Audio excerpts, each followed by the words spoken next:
हमारे पूर्वजों द्वारा छुपाया गया एक ऐसा एंशिएंट और प्रीमियम खजाना जो पूरी दुनिया की गरीबी को मिटा सकता था। लेकिन जब कुछ एक्सप्लोरर्स उस खजाने को ढूंढने के लिए जाते हैं तो वो एक ऐसे लूप में फंस गए थे जहां से बाहर निकलना असंभव होता है। इस एडवेंचरस कहानी की शुरुआत होती है बेंजामिन नाम के एक छोटे लड़के को दिखाते हुए। बेंजामिन अपने घर के स्टोर रूम में कुछ तो ढूंढ रहा था। उसे अलग अलग चीजों के बारे में पता करना बहुत ही ज्यादा अच्छा लगता है। इस समय बेंजामिन अपने ग्रैंडफादर के स्टोर रूम में रहकर कई सारी चीजें देखता है, बट उसे अभी तक अपने काम की कोई भी चीज नहीं मिली। थोड़े ही देर में बेंजामिन के ग्रैंडफादर वहां पर आ जाते हैं। ग्रैंडफादर बेंजामिन को बहुत ही ज्यादा मानते थे, पर अब ग्रैंडफादर को लगा कि वो समय आ चुका है जब वो अपने ग्रैंडसन को सारी सच्चाई बता दे। उन्होंने बेंजामिन को एक ऐसे रॉयल खजाने के बारे में बताया जो उनके ही फैमिली के पूर्वजों ने 17वीं शताब्दी में छुपा कर रखी थी। ये इतना ज्यादा और कई ट्रिलियन डॉलर्स का खजाना होता है जो कि इंसानों ने कभी सोचा भी नहीं होगा। ये बात थी 17वीं शताब्दी की, जब बेंजामिन के पूर्वज सेना में काम किया करते थे, लेकिन उनकी आर्मी पर किसी दुश्मनी आर्मी ने हमला कर दिया। इसी वजह से उनके पूर्वजों को अपना वो पूरा खजाना कहीं छुपाना पड़ा।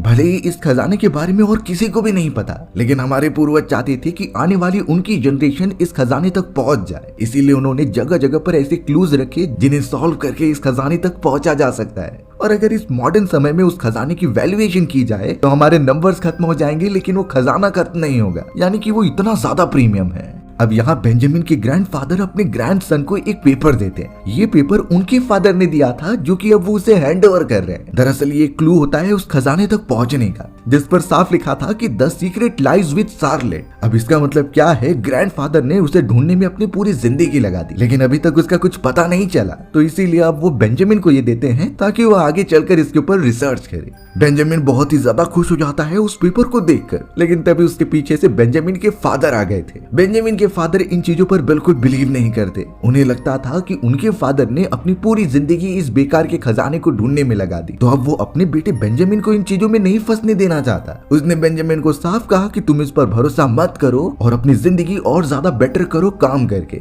यानी बेंजामिन के फादर बिल्कुल भी इन चीजों पर यकीन नहीं करते। उनके जाने के बाद पता चला कि बेंजामिन अपने ग्रैंडफादर की कही गई बातों पर भरोसा करता है। यानी उस खजाने के बारे में बेंजामिन को एकदम से बहुत ही अच्छा लग गया है और शायद वो आगे चलकर इसके एक्सप्लोरेशन पर भी जाए। यहाँ धीरे धीरे समय बीतता चला जाता है। अब हमें यहाँ 35 इयर्स बाद का समय दिखाया गया, जहाँ पर बेंजामिन बड़ा हो चुका था। बेंजामिन तो अपने कुछ साथियों के साथ अंटार्कटिक सर्कल में होता है, क्योंकि उसे कुछ क्लूज मिले थे उस खजाने तक पहुंचने के। जिस तरीके से पेपर पर लिखा था कि the secret lies with Charlotte, तो उसे रिसर्च करने के बाद ये पता चला होता है कि अंटार्कटिक सर्कल में कई सालों पहले एक शिप डूबा था और लॉजिकली उस शिप का भी नाम शार्लेट होता है। तो बेंजामिन को यही लग रहा था कि उस जगह पर जाने के बाद हमें कुछ क्लूज मिल ही जाएंगे, इसीलिए वो अपने साथियों के साथ पूरे रिसोर्सेज जमा करके वहां पर जाने लगा। बेंजामिन अब यहाँ अपने साथियों के साथ सीधा उस डूबी हुई शिप को ढूंढते हुए वहां तक पहुंच भी गया था। वो तो अब उस शिप के मलबे के अंदर जाकर अच्छी तरीके से चेक करने लगते हैं। ये एक 17वीं शताब्दी की सोल्जर्स की शिप थी और वहाँ अभी भी कई सारे गोला बारूद के सामान रखे गए होते हैं। हर एक जगह वो छानबीन कर रहे थे कि कहीं कोई एंटीक चीज मिल जाए। अब ट्रेवल करते हुए बेंजामिन की नजर एक डेड बॉडी पर पड़ी। ये बॉडी जम चुकी थी पता नहीं कितने सालों से। अच्छे से जांच करने पर पता चला कि उस डेड बॉडी के हाथ में एक बॉक्स मौजूद है। उस बॉक्स को निकालने पर अंदर की तरफ एक स्ट्रक्चर मौजूद होता है। स्ट्रक्चर के ऊपर कई सारी अलग तरीके की लिपियां और लैंग्वेजेस लिखे गए थे, जो ऑब्वियसली आज के जमाने के इंसानों को बिल्कुल नहीं समझेगा। ठंड के कारण उस स्ट्रक्चर पर लिखी गई चीजें कुछ समझ नहीं आती, तो इसीलिए उसे एकदम क्लेरिफाई करना था। बेंजामिन ने खुद अपना थोड़ा सा ब्लड निकाला और उसके ऊपर डाल दिया। वो स्ट्रक्चर पर लिखी गई सारी चीजों को एक पेपर के ऊपर प्रिंट कर लेता है। यानी हम वो सब अपना दिमाग लगा सकते हैं कि इन सारे स्ट्रक्चर्स का एक्चुअल में मतलब क्या है। सभी के सभी रिसर्चर्स होते हैं और उन्हें एंशिएंट लैंग्वेज के बारे में थोड़ी नॉलेज थी, तो अब उसी नॉलेज का यूज करके वो अच्छी तरीके से समझ रहे होते हैं। उसमें एक ऐसे एंशिएंट ऑब्जेक्ट का मेंशन किया गया था जो इस समय नेशनल म्यूजियम के अंदर मौजूद है। यानी अगर उनके पास वो ऑब्जेक्ट होगा तो उनके पास नया क्लू आ जाएगा और शायद वो सब ट्रेजर के और ज्यादा क्लोज पहुंच जाए। पर यही प्रॉब्लम थी कि वो एंशिएंट ऑब्जेक्ट नेशनल म्यूजियम में मौजूद है, जहाँ बहुत कड़ी सिक्योरिटी रहती है। अब यहाँ आयन नाम का बेंजामिन का एक साथी तो कहने लगा कि हमें म्यूजियम में जाकर उसे लेकर आना चाहिए, बट बेंजामिन इस तरीके की चोरी नहीं करना चाहता था। उसे भले ही ट्रेजर ढूंढना है, लेकिन कानूनी तरीके से। पर यहाँ आयन बिल्कुल ऐसे थॉट का नहीं था। हमें तो पता चला कि आयन एक गैंगस्टर वाले ग्रुप से भी बिलोंग करता है और बेंजामिन ने जब उसे खजाना ढूंढने के लिए कहा था, तो चाहे अब कुछ भी हो जाए वो ढूंढ कर रहेगा। इसके लिए अगर आयन को गलत रास्ता भी अपनाना पड़े तो वो करेगा। बेंजामिन और आयन के बीच एक कॉन्फ्लिक्ट हो गया, जिससे कि वो दोनों एक दूसरे को जाने से रोक रहे थे। लेकिन तभी आयन ने अपनी गन निकाल ली और सीधा पॉइंट कर दिया बेंजामिन की तरफ, यानी कि वो अपने दोस्त को भी मार सकता है। बेंजामिन जो कुछ समझ नहीं पा रहा था, इसीलिए उसने भी एक जलने वाली स्टिक निकाल ली। उस स्टिक को दिखाते हुए वो कहने लगा कि अगर तुमने मुझे मारा तो मैं इसे बारूद में फेंक दूंगा। ऑब्वियस बात थी कि इस पूरे शिप में कई सारे गोला बारूद के सामान होते हैं, जरा सी भी चिंगारी पूरे शिप को डिस्ट्रॉय कर सकती थी। यानी उन दोनों के पास एक दूसरे को मारने की वेपन्स मौजूद हैं। अब कई देर तक वो इसी तरीके से स्टेयर करते रहते हैं। तभी बेंजामिन ने वो जलती हुई स्टिक आयन के पास फेंक दी। आयन उसे पकड़ तो लेता है, लेकिन गलती से वो नीचे गिर गई। गोला बारूद में आग लग चुकी थी और धीरे धीरे ब्लास्ट होना स्टार्ट हो जाता है। आयन तो जल्द से जल्द वहां का रास्ता फॉलो करते हुए अपने साथियों के साथ बाहर निकल गया था। उसने दरवाजा भी बंद कर दिया होता है ताकि बेंजामिन एस्केप ना कर पाए। बेंजामिन और उसका मैक्स नाम का दोस्त अभी भी वहीं फंसे हुए थे, पर वो दोनों एक अच्छा रास्ता देखकर वहां से एक चैम्बर में छुप जाते हैं और अगले ही मोमेंट में बारूद में आग लगने के कारण वहां बड़ा धमाका हुआ। ये धमाका इतना ज्यादा खतरनाक होता है कि अब एक भी चीज शिप की बची नहीं है। आयन और उसके साथी तो बाहर निकलकर अपने व्हीकल पर बैठ जाते हैं और देखकर उसे यही लग रहा था कि शायद इस धमाके में बेंजामिन बच नहीं पाया, जबकि बात ये होती है कि बेंजामिन और मैक्स एकदम सही सलामत थे। वो दोनों धीरे धीरे वहां से बाहर निकल रहे होते हैं, पर अब बेंजामिन को ये साफ पता था कि आयन जरूर जाएगा म्यूजियम के अंदर उस ऑब्जेक्ट को चुराने के लिए, और ये बेंजामिन कभी नहीं चाहता था कि इस तरीके से उसके आंखों के सामने नेशनल ट्रेजर के साथ कुछ छेड़खानी की जाए। तो वो तुरंत ही पहुंच गया सही सलामत FBI वालों के पास और उन्हें सब कुछ बता दिया। वो तो आयन के सारी बैकग्राउंड के बारे में उन्हें समझा देता है कि कैसे वो एक तरीके से क्रिमिनल ही है जो बहुत ज्यादा क्राइम करने के लिए नेशनल ट्रेजर चुराने जा रहा है। लेकिन बेंजामिन की बातें FBI वाले भरोसा नहीं करते, क्योंकि उसके पास कोई सबूत नहीं थे। कोई भी चीज ये प्रूफ नहीं करती कि आयन एक क्रिमिनल है और आने वाले समय में वो नेशनल म्यूजियम में चोरी करने वाला है। बेंजामिन बहुत ज्यादा परेशान रहने लगा, इसीलिए बहुत कोशिश करने के बावजूद उसने एक कॉन्टैक्ट के माध्यम से किसी FBI ऑफिसर से बातचीत करने को मना लिया। बेंजामिन अपने दोस्त मैक्स के साथ सीधा चला जाता है उस ऑफिसर के पास जिसका नाम एबिगेल था। बेंजामिन ने बता दिया कि किस तरीके से आयन नाम का एक क्रिमिनल नेशनल म्यूजियम पर चोरी करने वाला है। वो कौन सा ऑब्जेक्ट चुराएगा इसके बारे में भी बेंजामिन ने बता दिया, पर एबिगेल भी बाकियों की तरह सबूत मांग रही थी। उसे ये था कि वो सिक्योरिटी तो प्रोवाइड कर देंगे, लेकिन अगर क्या होगा बेंजामिन की खबर गलत निकले तो उसे इस तरीके के मजाक के कारण सजा भी हो सकती थी। इसीलिए एबिगेल कहती है कि जब तक कोई सबूत नहीं मिल जाते तब तक हम कुछ नहीं करेंगे, जो कि ऑब्वियस बात है कि हर एक सिक्योरिटी ऑफिसर्स पहले सबूत ही मांगते हैं। बेंजामिन एकदम निराश हो गया और मैक्स के साथ आकर बाहर बैठ जाता है। उन्हें नहीं समझ रहा था कि वो नेशनल ट्रेजर चोरी होने से पहले कैसे बचाएं, और अगर आयन को वो ऑब्जेक्ट मिल गया तो शायद वो ट्रेजर तक भी पहुंच जाएगा। तभी मैक्स बेंजामिन को एक आइडिया देता है कि आयन के चुराने से पहले हम ही उस ऑब्जेक्ट को चुरा लेंगे। इससे वो एंशिएंट ऑब्जेक्ट एकदम सुरक्षित भी रहेगा और हम उसकी मदद से क्लू पता कर लेंगे ट्रेजर तक पहुंचने का। बेंजामिन को ये बात अच्छी लगती है, इसीलिए अब उसने मैक्स के साथ प्लान बनाना स्टार्ट कर दिया। ये बहुत ही मुश्किल का काम होगा क्योंकि नेशनल म्यूजियम में कड़ी सिक्योरिटी थी। मैक्स ने बताया कि आज रात एक बहुत ही बड़ी पार्टी है म्यूजियम के अंदर, तो उसी रात को वो सब अपना प्लान एग्जीक्यूट करेंगे अंदर घुसकर उस ऑब्जेक्ट को चुराने का। बेंजामिन भी इस बात के लिए मान गया और वो सभी जल्द से जल्द अपनी तैयारी करने लगे। अब यहाँ वो रात आई जाती है जहाँ नेशनल म्यूजियम के अंदर एक बहुत ही बड़ी पार्टी ऑर्गेनाइज की गई थी। बड़े बड़े गेस्ट वहाँ पर एंशिएंट चीजें देखने के लिए आए थे, लेकिन उन्हें क्या पता कि यहाँ पर थोड़ी ही देर में चोरी होने वाली है। मैक्स भी अब कंट्रोल रूम के अंदर पहुंच चुका था, जो अपनी टेक्निकल स्किल्स की मदद से सारे कैमरास को हैक कर लेता है। यानी उसने रियल कैमरा के लाइव फुटेजेस को किसी दूसरे से चेंज कर दिया था ताकि कोई भी बेंजामिन को नोटिस ना कर पाए। वहीं बेंजामिन यहाँ पार्टी के अंदर होता है जो सभी के साथ चिल कर रहा था, लेकिन सबसे ज्यादा बेंजामिन की नजर एबिगेल पर होती है। एबिगेल वहाँ की FBI ऑफिसर थी और उससे ही बेंजामिन को कुछ डिटेल्स लेने थे। बेंजामिन एबिगेल के लिए ड्रिंक भी लेकर आता है जिससे कि वो बड़ी प्यार से पी रहे थे। पीने के बाद बेंजामिन ने उसका ग्लास ले लिया, तब जाकर हमें पता चला कि बेंजामिन को एबिगेल के फिंगरप्रिंट चाहिए जो कि उस ग्लास पर लग चुके होते हैं। उसने बड़ी चालाकी से वो सारे फिंगरप्रिंट निकाल लिए, यानी सिक्योरिटी डोर ओपन करने के लिए एबिगेल के फिंगरप्रिंट चाहिए जो अब बेंजामिन के पास मौजूद है। तो अब जैसा प्लान बना था बेंजामिन उसे फॉलो करते हुए उस सीक्रेट जगह पर पहुंच गया है जहां वो ऑब्जेक्ट छुपा कर रखा गया है। कंट्रोल रूम में कैमरास के अंदर वो दिखाई नहीं दे रहा था, जिससे किसी को भी ये पता ही नहीं चलता कि बेंजामिन अंदर घुसा है। सबसे पहले एक मेन चैम्बर आ गया था जिसमें बेंजामिन ने एबिगेल के फिंगरप्रिंट लगाकर ओपन कर दिया। ये सब तो क्लियर होता है, लेकिन आगे जाने पर एक और डोर आ गया था। इस डोर पर पासवर्ड लिखा जाना था जिसके बारे में बेंजामिन को अभी तो नहीं पता, बट वो रिसर्चर्स के साथ एक बहुत ही अच्छा चोर भी था। उसने कुछ ऐसी रेज मारी कीबोर्ड्स के ऊपर जिससे फिंगरप्रिंट्स के निशान दिखने लगे। साथ ही साथ बेंजामिन एक ऐसी डिवाइस भी लेकर आया था जो ये आइडेंटिफाई करेगा उन निशानों को देखकर कि सबसे ज्यादा कीज कौन से यूज की गई हैं। उस हिसाब से वो प्रोबेबिलिटी निकालता था कि इस जगह का पासवर्ड क्या होगा। हजारों लाखों पॉसिबिलिटीज निकालने के बाद आखिरकार एक फाइनल होता है और इसी पासवर्ड को बेंजामिन ने बिना कुछ सोचे उसमें इंटर कर दिया। लकीली ये सही भी हो जाता है और वो अंदर घुस चुका था। ये एक ऐसा हिडन चेंबर होता है जिसमें पूरे नेशन के कई सारी खजानों की धरोहर रखी गई थी। उन्हीं में से एक होता है वो ऑब्जेक्ट जो पेपर का टुकड़ा था। अब ये इतना प्रीमियम क्यों है और इसके अंदर क्या मौजूद हो सकता है, ये कुछ समय में पता चल जाएगा। बेंजामिन ने देखा कि वो ऑब्जेक्ट एक मिरर के अंदर बंद है। वो तो उसे ट्राई करता है ओपन करने का, लेकिन सिक्योरिटी रीजंस की वजह से उन्हें बहुत मजबूत बनाया गया था। कई देर तक कोशिश करने के बावजूद भी बेंजामिन वो ओपन नहीं कर पाता। इसीलिए उसने डिसाइड किया कि वो फ्रेम के साथ ही इस ऑब्जेक्ट को चुरा लेगा। तुरंत ही वो पूरे ऑब्जेक्ट को साथ में लेकर जाने लगता है, पर उसे क्या पता कि आयन और उसके सभी साथी वहां पर पहुंच चुके हैं, यानी वो भी उसी ऑब्जेक्ट को चुराने के फिराक में है। अच्छी बात हुई कि बेंजामिन ने ये प्लान बनाया ताकि वो पहले ही इसे चुरा ले और सुरक्षित रखे। लेकिन जब बेंजामिन वहां से दूसरी तरफ जा रहा होता है तो उसके सामने आयन और उसके लोग पहुंच गए थे। उन्हें पता था कि बेंजामिन के पास वो ऑब्जेक्ट मौजूद है, इसीलिए वो सभी गन फायर करने लगे बेंजामिन के ऊपर। बेंजामिन ने तुरंत ही वो ऑब्जेक्ट सामने की तरफ रख दिया जो कि बुलेट प्रूफ होता है और ये एक शील्ड की तरह काम कर रही थी, जिससे वो बचते हुए एक लिफ्ट के अंदर चला गया। आयन और उसके सभी साथी सीधा उसका पीछा करने लगे होते हैं क्योंकि उन्हें भी ऑब्जेक्ट चाहिए था। फ्रेम के ऊपर मल्टीपल गोलियां लगने की वजह से वो टूट गई थी, जिससे कि बेंजामिन ने वो ऑब्जेक्ट तुरंत ही बाहर निकाल दिया। वो तो उसे अपने जैकेट में छुपाकर वहां से निकलने का ट्राई करता है, पर एबिगेल की नजर तुरंत ही बेंजामिन पर पड़ गई।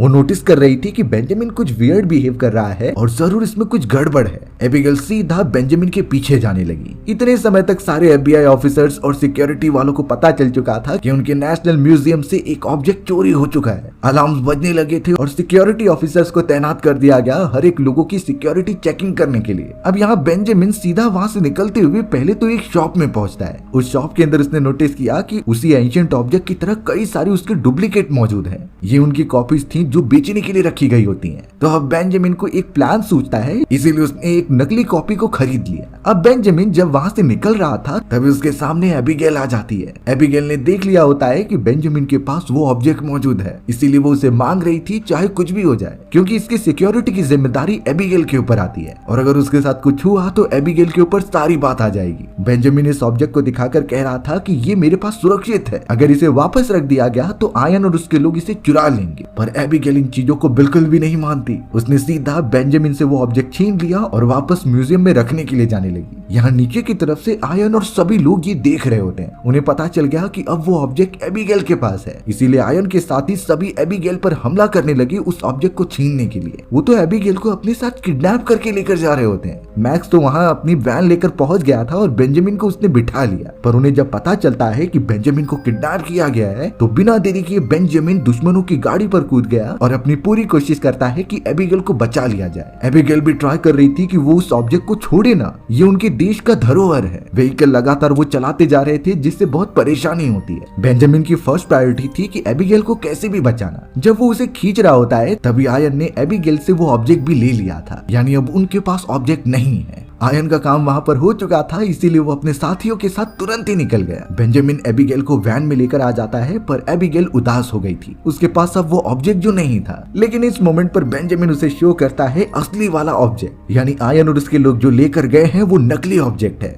और इसी रीजन की वजह से एबिगेल ने शॉप में जाकर वो नकली ऑब्जेक्ट खरीदा था। उन्होंने फिलहाल के लिए एबिगेल को शांति से सब कुछ बता दिया कि कैसे ये ऑब्जेक्ट उनके लिए इतना इंपॉर्टेंट है, और इस ऑब्जेक्ट के क्लूज को फॉलो करते हुए वो एक बहुत ही बड़े खजाने की तरफ जा रहे हैं। फिलहाल बेंजामिन को इतना तो अंदाजा लग चुका था कि FBI वाले उसके बारे में पूछताछ कर रहे होंगे, तो इसलिए वापस अपने घर पर जाना बहुत ही रिस्की हो सकता है। बातों से ये लग रहा था कि एबिगेल भी अब कहीं न कहीं बेंजामिन और मैक्स के साथ इस सफर में शामिल हो चुकी है। उसे भी पता करना था कि इतना बड़ा खजाना आखिरकार इतने एंशिएंट टाइम से कहां पर छुपा हुआ है। अगर ये उसे ढूंढ लेंगी तो ये अब तक का सबसे एंशिएंट और प्रीमियम खजाना होगा। बेंजामिन को फिलहाल के लिए कुछ और नहीं सोचता, इसीलिए वो अपने फादर के पास चला जाता है। उसके फादर के एड्रेस के बारे में FBI वालों को कुछ पता नहीं होगा, यानी वो यहाँ पर सुरक्षित रहेंगे। बेंजामिन, मैक्स, एबिगेल तुरंत ही उस जगह पर पहुंच जाते हैं जहाँ बेंजामिन के फादर एकदम अकेले रहते थे। बेंजामिन और उसके साथ ही उस पेपर को अच्छी तरीके से देखने लगे थे कि उसके अंदर कोई क्लूज तो नहीं मौजूद है। पेपर के पीछे जब थोड़ी सी गर्म हवा मार डाली जाती है तो उसके ऊपर कुछ लेटर्स उभरने लगे थे। ये सारे लेटर्स कई सारे पजल्स होते हैं जिसे बेंजामिन ने अच्छी तरीके से लिख लिया और उन्हें डिकोड करना स्टार्ट कर दिया। बेंजामिन जो कि एक रिसर्चर था, उसे ये सारी चीजें सॉल्व करना बहुत ही पसंद होता है बचपन से। तो अब बिना देरी किए उसने उन सारे लेटर्स के फॉर्मेशन को कंबाइन करना स्टार्ट किया। उनमें से कुछ उसे समझ रहे थे, लेकिन कुछ लेटर्स ऐसे भी होते हैं जो एकदम अननोन थे। अब उन चीजों को देखने के बाद बेंजामिन के फादर कहने लगे कि ये सारी चीजें बेंजामिन फ्रैंकलिन नाम के एक बहुत ही बड़े राइटर की लिखी गई है। वो एक बहुत ही बड़े वैज्ञानिक थे और उनके नाम पर ही उसके फादर ने बेंजामिन का नाम रखा था। बेंजामिन तो अपने ही फादर से पूछने लगा कि आखिर ये लेटर्स कहां पर मिलेंगे जिससे हम इस पजल को सॉल्व कर दें। पर बेंजामिन के फादर यही बताने लगे कि कई साल पहले मेरे पास ये लेटर्स थे, लेकिन उन्होंने इस पर डीप स्टडी करने के लिए किसी यूनिवर्सिटी को दान दे दिया। यानी वो अननोन लेटर्स जिससे कि खजाने के बारे में पता लगाया जा सकता है, वो अभी भी पास ही वाले एक इंस्टीट्यूट की लाइब्रेरी में मौजूद है। तो अब देरी किस बात की थी, बेंजामिन और उसके साथी निकल पड़े होते हैं उस इंस्टीट्यूट की तरफ। जल्द से जल्द वहाँ के मैनेजमेंट से बात करने के बाद उन्होंने लेटर्स ले भी लिया। अब उस इंस्टीट्यूट में उनकी मुलाकात एक छोटे लड़के से भी होती है। वो छोटा लड़का बहुत ही ज्यादा इंटेलिजेंट था और उसका IQ लेवल तो सबसे ज्यादा होता है। उस बच्चे ने भी मैक्स और बेंजामिन की मदद की उन सारे अननोन लेटर्स को कंबाइन करके पता लगाने के लिए। कई देर की मेहनत के बाद उन्हें अब एक पासवर्ड मिला था जो एक इंडिपेंडेंट टावर के बारे में बताता है, और यही टावर सिटी के एकदम बीचों बीच था। यानी उन्हें खजाने तक पहुंचने का अगला क्लू उसी जगह पर मिल सकता है। बेंजामिन, मैक्स और एबिगेल बिना देरी किए उस टावर की तरफ बढ़ने लगे थे, क्योंकि वो नहीं चाहते कि उनसे पहले कोई और वहां पर पहुंच जाए। पर शायद उनकी नसीब बहुत खराब थी, क्योंकि आयन भी उसी इंस्टीट्यूट में पहुंच गया होता है। भले ही आयन को नकली मैप मिला था, लेकिन वो पूरी तरीके से बेंजामिन और उसकी टीम का पीछा कर रहा होता है। बेंजामिन और उसके साथी तो सीधा उस टावर के एकदम टॉप पर चले गए और टावर की परछाई को नोटिस करते हैं जो एक दीवार पर पड़ रही थी। लिखे गए पासवर्ड के अनुसार वो उस परछाई की दीवार के पास जाकर देखते हैं। उस दीवार के एक ब्रिक पर अजीब सा सिंबल बना हुआ था। बेंजामिन ने जब उस ब्रिक को निकाला तो उसके अंदर एक स्ट्रेंज चश्मा होता है जो कि दोनों तरफ से कलरफुल था। अब यहाँ उस चश्मे को जब लेकर आते हैं और उसे पहनकर पेपर को देखने लगे तो लिटरली उन्हें कुछ चित्र दिखाई दे रहे थे जो बहुत ही एंशिएंट समय के होते हैं। बेंजामिन भी जब चश्मे की मदद से एकदम ध्यान से देखता है तो उन्हें एक और क्लू मिल गया था। उसमें साफ मेंशन होता है ट्रिनिटी चर्च के बारे में। यानी उस जगह पर जाने के बाद ही उन्हें नया क्लू मिलेगा जो खजाने की और ज्यादा करीब लेकर जाएगा। लेकिन प्रॉब्लम की बात ये होती है कि टावर के अंदर भी अब आयन घुस चुका था। ये बातें बेंजामिन को पता चल जाती हैं, तो इसीलिए उसने तुरंत ही एंशिएंट पेपर मैक्स और एबिगेल को दे दिया और यहाँ से दूसरी तरफ जाने के लिए कहा। यानी वो सीधा ट्रिनिटी चर्च के यहाँ पर जाएंगे। वहीं बेंजामिन दूसरी तरफ चला जाता है उन सभी का ध्यान भटकाने के लिए। बेंजामिन जब आगे बढ़ ही रहा था तभी कई सारे FBI एजेंट्स उस पर झपट्टा मार लेते हैं। यानी बेंजामिन को रंगे हाथों पकड़ लिया गया था। FBI एजेंट्स उसे अपने साथ लेकर जाने लगे। वहीं मैक्स और एबिगेल जब रियल वाला एंशिएंट पेपर लेकर जा रहे थे तो उनके ऊपर आयन ने हमला कर दिया और बड़ी चालाकी से वो पेपर ले लिया होता है। यानी अब वो रियल पेपर आयन के पास है। बेचारा बेंजामिन भी अब गिरफ्तार हो चुका है। एबिगेल अब तुरंत ही आयन को कॉल करती है और उससे एक डील करती है। एबिगेल और आयन दोनों को ही पता था कि असली ऑब्जेक्ट वाला पेपर होने के बावजूद भी उनके क्लूज को सॉल्व करना बहुत ही मुश्किल है। लेकिन एबिगेल और उसकी टीम ने अब तक कई सारे क्लूज को सॉल्व किया होता है। इसीलिए वो अब आयन को कहने लगी कि हम तुम्हारी मदद करेंगे उन सारे क्लूज को सॉल्व करके खजाने तक पहुंचने के लिए, लेकिन तुम्हें सबसे पहले बेंजामिन को जाकर FBI से छुड़ाना होगा। आयन इस पर थोड़ा सा सोचने लगा और आखिरकार वो इसके लिए राजी हो जाता है। यानी अब वो उनकी टीम के साथ मिलकर काम करेगा और पता नहीं आगे चलकर वो खजाना ढूंढ भी पाएंगे कि नहीं। लेकिन यहाँ सारे FBI एजेंट बेंजामिन को बिठाकर सारी पूछताछ करते हैं। FBI वाले बेंजामिन से हर एक चीजें पूछ रहे थे, तभी अचानक उनके पास आयन का कॉल आता है। आयन FBI वालों को बताने लगा कि असली वो ऑब्जेक्ट मेरे पास है और अगर ऑब्जेक्ट तुम्हें चाहिए तो बेंजामिन को बताई गई जगह पर भेजो। FBI वाले इसे एक अच्छा मौका समझते हैं ताकि वो ऑब्जेक्ट को भी ले ले और आयन और उसके सारे साथियों को भी गिरफ्तार कर दे। जल्द से जल्द बेंजामिन को उस बंदरगाह पर लाया गया जो कि बहुत ही बड़ा था। कई सारे लोग वहाँ पर मौजूद होते हैं, साथ ही साथ FBI के ऑफिसर तैनात थे। लेकिन अब अचानक बेंजामिन वहाँ से भागते हुए पानी में कूद जाता है। सभी FBI ऑफिसर्स उसे ढूंढने लगे, लेकिन पानी के अंदर आयन के लोग मौजूद थे। जल्द से जल्द अब बेंजामिन को ऑक्सीजन प्रोवाइड करके उसे सेफ जगह पर लेकर चले जाते हैं। यानी आयन ने जैसा कहा था वो बेंजामिन को छुड़ा देगा।